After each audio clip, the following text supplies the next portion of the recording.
Good morning, students. Our next topic is classification of microorganisms. So students, microorganisms can be classified into the 5 categories: bacteria, algae, fungi, protozoa, virus.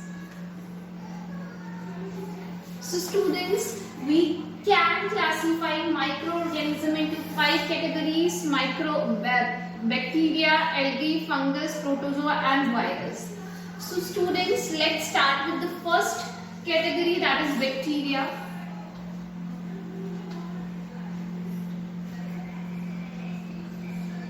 So bacteria, they are single cell structure.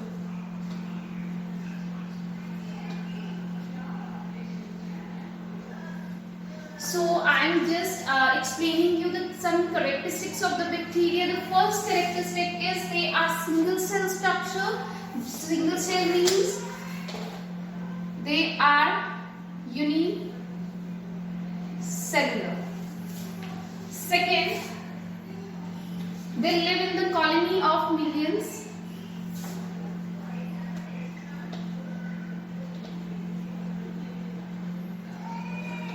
Third one, different shapes and sizes.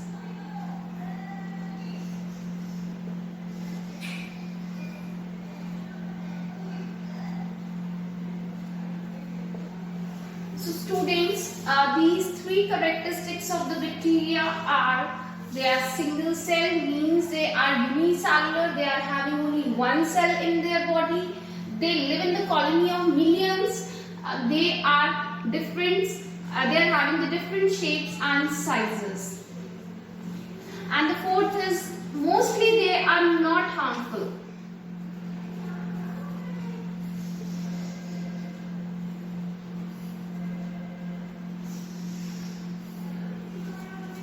But some are causing diseases.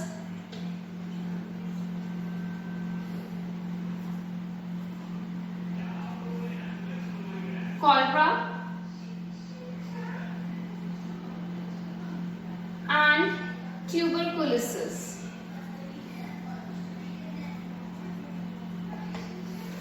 So next is they are having the size range between 0.02 to 2 micron. So students, when I am talking about the micron, 1 micron, it is equal to 10 raised to power minus 6 meter. So I am just summarizing the characteristics of the bacteria. Bacteria, they are single cell, means they are having only one cell present in their body. So they live in the colony of millions, they are living together in the colonies. They are having different shapes and sizes. There are the variety of the shapes and they are having the different shapes and sizes. Mostly they are not harmful, but some of them are causing diseases like cholera and tuberculosis. Their size range is between 0.2 to 2 micron, means 1 micron means they are having 10 raised to power minus 6 meters. So these were some characteristics of the bacteria. Let's talk about the classification of the bacteria on the basis of their shape.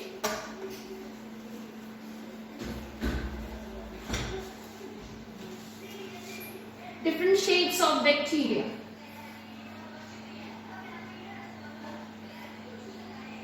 Classification of bacteria.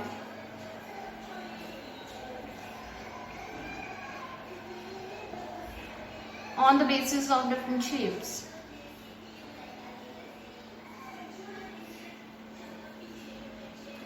So student, first one is spirilla.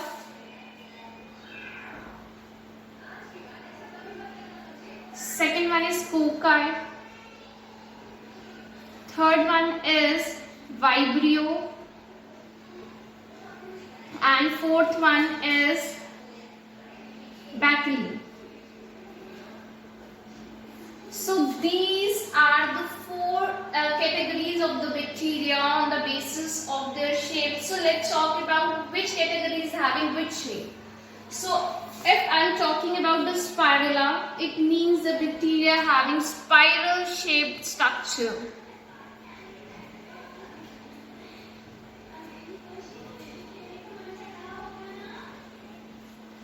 Cocci, the bacteria having spherical structure.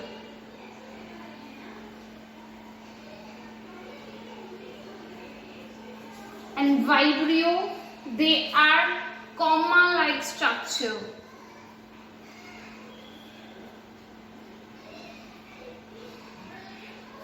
And the Bacilli, they are having rod-like structure.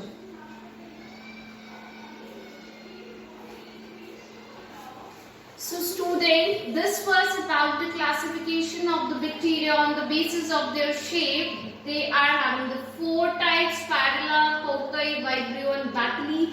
Bacilli means rod-like structure of the bacteria, vibrio means a comma-like structure, then cocci means the spherical structure, and the spirula means spiral-like structure.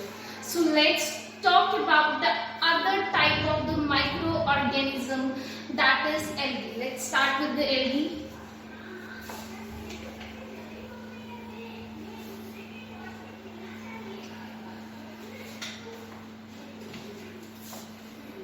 Next category of the microorganism is algae.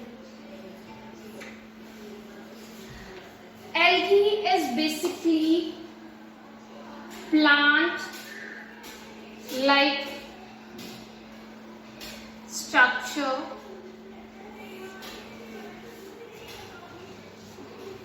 They are having a small plant like structure. It means they are also having the cell wall around them. You all please recall about the plants and the cell structure. Plant and the animal cell structure. Only plants are having the cell wall around them to support their structure. So algae, they are the small plant like structure. So student, here are the characteristics of the algae. Algae is having the cell wall. So in algae, chlorophyll is also present there. Chlorophyll is also present there. So can you tell me what is the function of the chlorophyll in the plants? Yes students, the function of the chlorophyll in the plant, it is to perform the photosynthesis.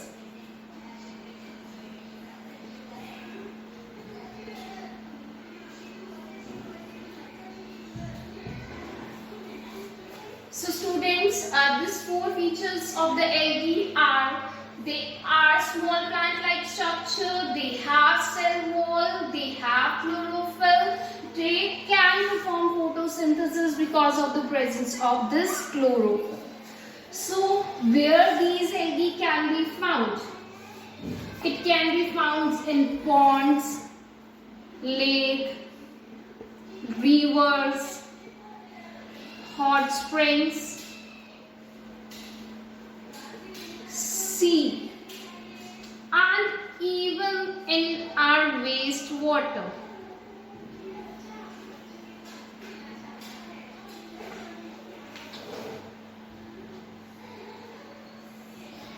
So they can be found in ponds, lakes, river, hot springs, sea, and even in the wastewater students.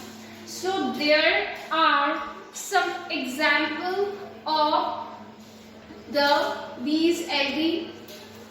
First example, so algae can be of two types. First of all, I want to tell you, they can be unicellular, they can be multicellular. It can be unicellular, it can be multicellular. So I am giving you one example of unicellular. Unicellular Chlamydomonas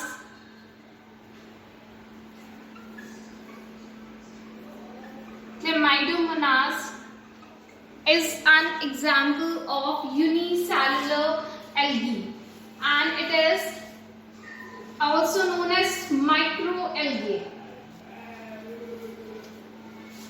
So next examples are from multicellular algae. Multicellular algae are volvox, fucus, spirogyra.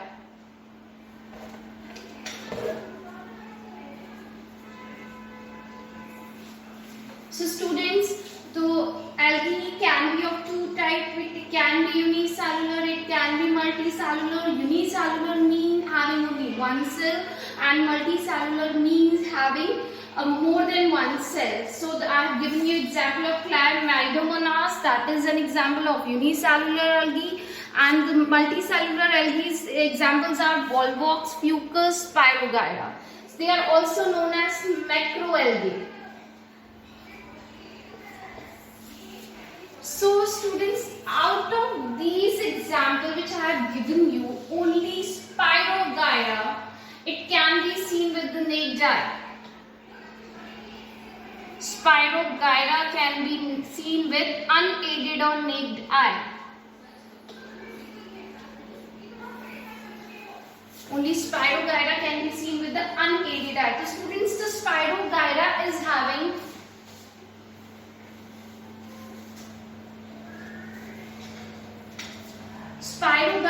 having filamentous tube-like structure.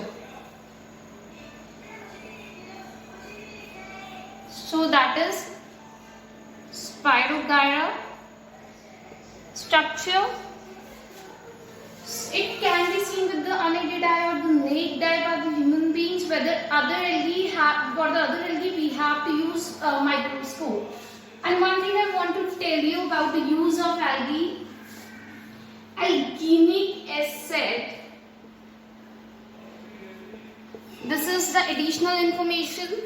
Alginic acid that is present in giant brown algae.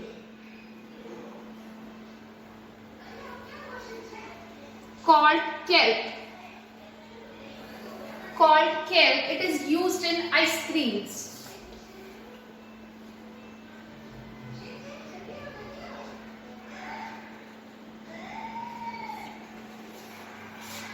So alginic acid, that is a giant brown algae known as a kelp. It is used in the ice cream. So student, this was about the two categories of the microorganism. First was about the bacteria and the second was about the algae. Next we will start with the protozoa and fungus. Thank you students.